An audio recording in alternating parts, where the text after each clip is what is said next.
Well, welcome everyone. This is Between Two Bookshelves. My name is Zak Kratowicz, a senior computer engineering student, and with me today is Trilisa Perrine, a professor of chemistry here at Ohio Northern. You want to go ahead and introduce yourself to everyone? I think you just did, didn't you? Yes. I did. So I am Trilisa Perrine, and I am a professor of chemistry, and I teach primarily general chemistry, which is the introductory chemistry for not for engineers, for everyone else who takes introductory chemistry. And then I also teach some upper level classes in the chemistry department as well. So let's talk about your journey to get here to ONU. So educational background, any other universities you've worked at before? Yeah, so I was a military brat, just to give you the long story of my history. So military brat, we moved around a lot. And I graduated from high school in Michigan, decided to go to Western Michigan University, which was 45 minutes away from home, and my parents moved back to Alaska. So I was a very long ways away from home. So I went to Western Michigan University as an undergraduate, and I double majored in chemistry and physics with a minor in math, primarily because you get a minor in math if you have a physics major most of the time. And then I went to the University of Chicago to get my PhD in physical chemistry, and then I'm a little afraid to tell everybody this on camera, but I did teach at University of Michigan for 3 years before I came here. I kept that a secret for the first, 10 years of working here or something like that. But yeah, so I did what was a dual postdoc where I was doing both research and teaching at the University of Michigan so that I got some experience in the classroom before coming here. And then I was here. And let me tell you, teaching 300 people general chemistry at the same time is much different from teaching 40 people general chemistry. So I much prefer the much smaller classroom. I don't want to go back to 300 people.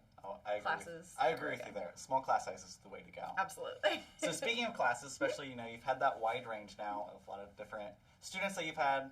I'm sure every professor has some story they like to share. So what would you think is the funniest thing that's happened in the classroom to you? Well, there's a couple stories I can't tell, so I won't tell those. They're not safe for work, so I won't tell that. But yeah, they actually happened in my classroom. But the one that I think sticks out, and it's a story that keeps getting told over and over again, so like they pass it down, was in my physical chemistry class, which is a junior level class for majors. So it's a little bit smaller. That year was relatively large. We probably had 18 students or something like that. And I was talking about entropy, which if you meet any of my former students is one of my favorite topics. But we were talking, to introduce something, we were talking about how the universe is the only truly isolated system, and how nothing, no energy or matter can come in or out of a truly isolated system, i.e. the universe. And thankfully I was facing the board, because I hear behind me a student say, "What about babies?" Like, just did not raise a hand or anything, just blurted out, "What about babies?" Like, meaning like babies appear in the universe, I guess, out of nowhere.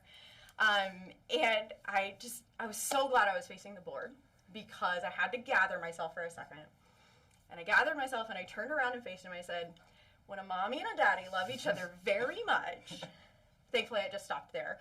And everyone started laughing. But I was like, I had to explain to him that the matter that makes up a baby comes from what mom eats. Like, matter does not appear out of nowhere when babies are created. And I never thought that in a junior level chemistry class I was going to have to be having that talk, but I did. And what was even better was, I can't remember if it was the same lecture or if it was like a lecture or two later, the same kid at one point, when we were talking about entropy and how if you constrain things, like there's less entropy, said, "So like when you put a kid on a leash, there's less entropy." And I was like, what is this kid's deal with like children and entropy? I don't know what it was, but it was really, really funny. That's probably the safest story that I can tell, but it's also one that like every PChem class like hears it from the previous class, because it was legendary. It gets passed down. Yes. Through stories. What about babies?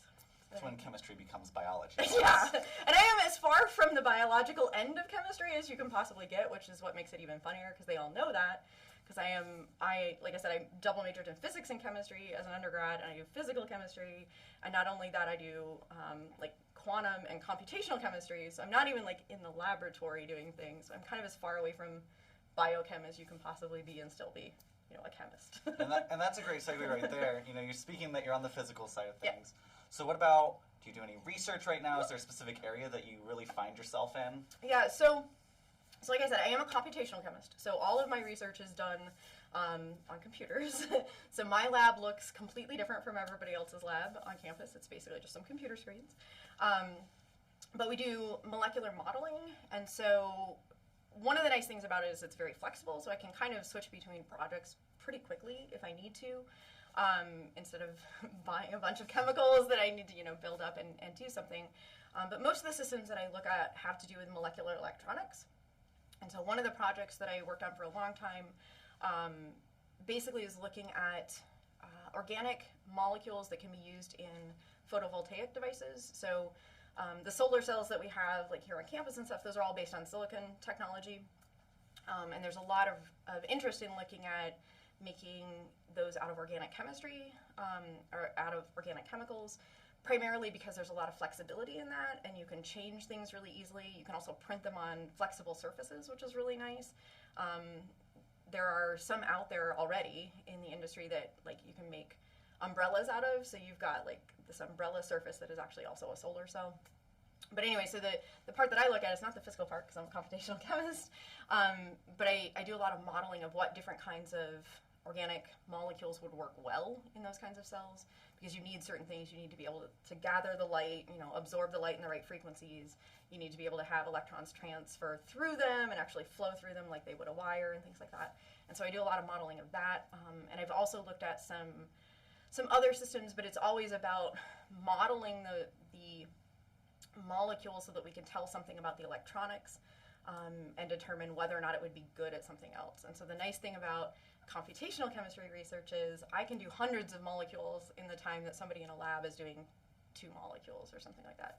So we can kind of look at a lot of options and try to narrow down, don't bother building these. It's not going to work, right? These are some options that might actually be useful, and we can kind of screen molecules really easily, which is kind of nice. It's kind of the combination of worlds right here. Right. Computer engineering on one exactly. side. Exactly. So one other thing that I'll kind of as we towards wrap up here, something to think about is why ONU? What brought you here? What do you love about ONU? We speak quite a bit about our polar bear family here. So what have you found here at ONU? So I did mention that 300-person classroom, right? So it's not that, which is really, really nice. So I did, when I got done with graduate school, I knew I wanted to teach. That was the part of all of this. That's why I went on to do what I wanted to do. I knew I wanted to teach at the collegiate level. And then I worked at U of M for 3 years and taught at U of M for 3 years, and realized that a big Research One university was not where I wanted to be. I mean, that's where I'd done my graduate school, and that's where I'd done my postdoc. But I just, having to teach classes of that size and having to just really struggle to make a connection with 300 students at once. It's difficult at best. I mean, that's an understatement. And I realized that I definitely just did not want to be teaching in that type of an environment where teaching was not the priority and student relationships were not necessarily the priority. And so coming to a place like ONU was really great for me for 2 reasons. Number one, our chemistry and biochemistry program is big enough that we have a lot of faculty-to-faculty interaction, and we have a lot of support, and we have if I have a physical chemistry question, there is another physical chemist in our department I can talk to. Program that I can talk to.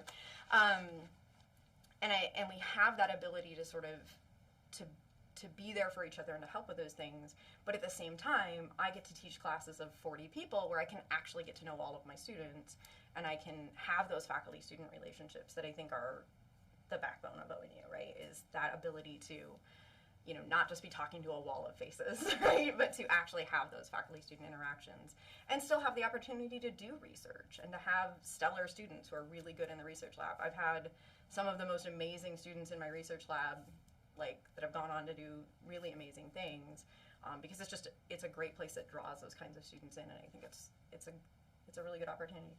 That's amazing. I think you probably definitely share that opinion with a lot of people here as well, which is really great.